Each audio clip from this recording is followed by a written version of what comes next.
இருக்கு. அதுல இருந்து மீண்டு வந்தா இன்னைக்கு பாத்தீங்கன்னா இந்த ஜெர்சி பசுனுடைய தீமைகளை நீங்க பாப்பீங்க. எனக்கு பின்னாடி இருக்கிறது பசு கிடையாது. இது எல்லாம் வெளிநாட்டு மாடுகள். இது வெளிநாட்டுல இருந்து வரப்பட்டது. இது பன்றியினுடைய ஜீனும் பசுவினுடைய ஜீனும் கலந்து தயாரிக்கப்பட்ட ஒரு மிருகம். மிருகன்னு சொன்னாலே பன்றின்னு தான் அர்த்தம். பன்றி தான் மிருகன்னு சொல்லுவோம். அந்த பன்றியை இன்னைக்கு எல்லாரும் பால் எடுத்து சாப்பிடுறாங்க. இப்போ ஆராய்ச்சியில 16 காம்பு இருக்கிற மாடு கொண்டு வர போறாங்க.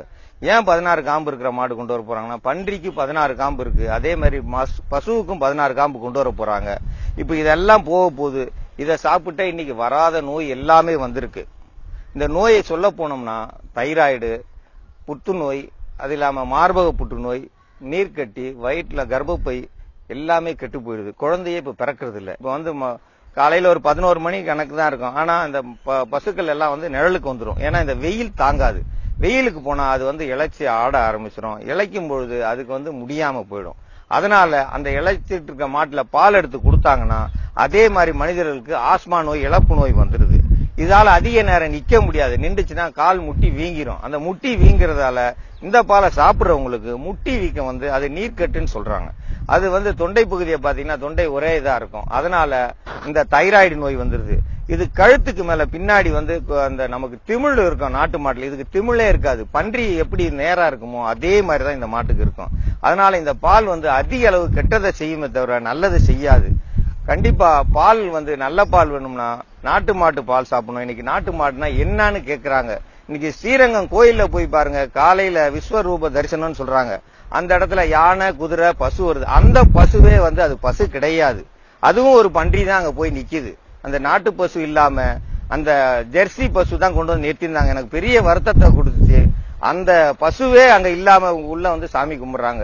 இன்னைக்கு அவங்களே இதனும் போது அவங்களுக்கே பசுனா என்னன்னு தெரியல. எல்லா கோயில்கள்லயும் இன்னைக்கு பசுவே இல்லாம பன்றியை தான் நிப்பாட்டி இருக்காங்க. எல்லா கோயில உள்ள கோசாலையில போய் பாத்தீங்கன்னா நாட்டு மாட்டு பசுவே கிடையாது. நாட்டு மாட்டு பசு அழிஞ்சிட்டு வருது. இந்த ஜல்லிக்கட்டு விட்டாங்க. அந்த ஜல்லிக்கட்டை இன்னைக்கு நிறுத்தினாங்க. ஏன் நிறுத்தினாங்கன்னா நாட்டு மாட்டு பசு இருந்துச்சுன்னா எல்லாருமே தமிழர்கள் வீரமா இருப்பாங்க. அந்த வீரத்தை எப்படிடா குறைக்குதுன்ட்டு அந்த காளையை பூரா நீக்குனாங்க. இந்த காளையை பூரா நீக்கும் போது இனி யார் வீட்லயும் நாட்டு மாடு இருக்காது. யாருமே வீரமாவும் இருக்க முடியாது. அந்த எப்படி பாலை தாய்ப்பாலை புடுங்குறோமோ அதே மாதிரி பாலை புடுங்கிட்டாங்க. வெளிநாட்டு இனத்தை கொண்டு சேர்த்துட்டாங்க. இப்ப வர வர நோய் அதிகமாகுதை தவிர நல்ல வாழ்வு யாருக்குமே கிடையாது. ஆரோக்கிய வாழ்வு வேணும்னா கண்டிப்பா நாட்டு மாட்டு பால் சாப்பிட்டாதான் ஆரோக்கியமான வாழ்வு கிடைக்கும். எனக்கு பின்னாடி இருக்கிறது எல்லாமே நாட்டு மாடுகள் தான். இதனுடைய நன்மைகள் நிறைய பேருக்கு தெரியாது. இந்த பால் சாப்பிட்டா உடல் திடகாத்தியமா இருக்கும். சக்கரை நோய் வராது. அந்த மாரடைப்புன்னு சொல்றாங்க பாத்தீங்கன்னா, மாரடைப்பு வராது.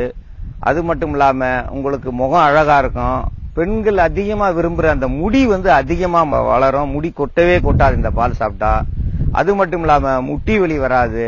கண் பார்வை குறைபாடே வராது. அது இல்லாம ஊழசதைன்னு சொல்லுவாங்க. அந்த ஊழசதை போட்டிருக்காங்க. அந்த ஊழசதையெல்லாம் வராது. கரைஞ்சிரும் அந்த நாட்டு மாட்டு பால் சாப்பிட்டா. இந்த பால் சாப்பிட சாப்பிட உடல் வலுவா இருக்கும். குழந்தைங்க அழகா இருக்கும். குழந்தை பிறக்கிற குழந்தை ஊனம் இல்லாம பிறக்கும்.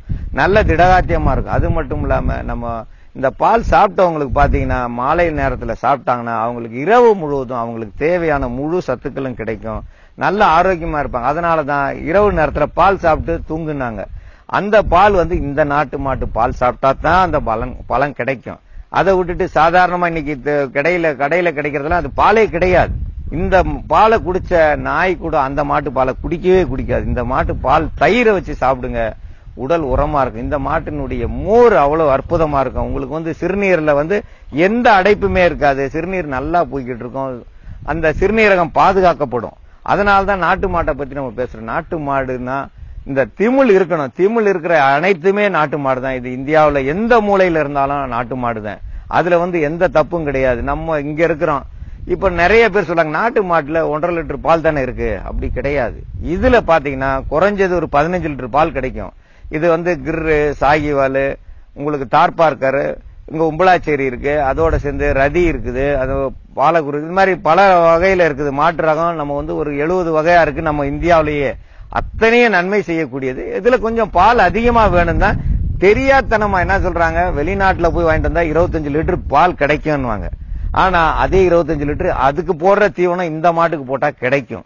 ஆனா இந்த பாலை சாப்பிடுறவங்க திடகாத்தியமா இருப்பாங்க. அந்த பால் சாப்பிடுறவனுக்கு புள்ளையே பிறக்காது. இந்த பால் சாப்பிடுறவனுக்கு புள்ள பிறக்கும். இது வந்து குறைஞ்சது 25 முறை வந்து கண்டுகுட்டி போடும்.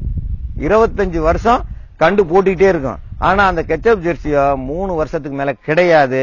3 வருஷத்துக்கு மேல அது கண்டு போட்டுச்சுன்னா நீங்க தினந்தோறும் 500 ரூபாய் செலவழிச்சா பால் வந்து 300 ரூபாய்க்கு கிடைக்கும். தினந்தோறும் 200 ரூபாய் நஷ்டத்துல போகும்.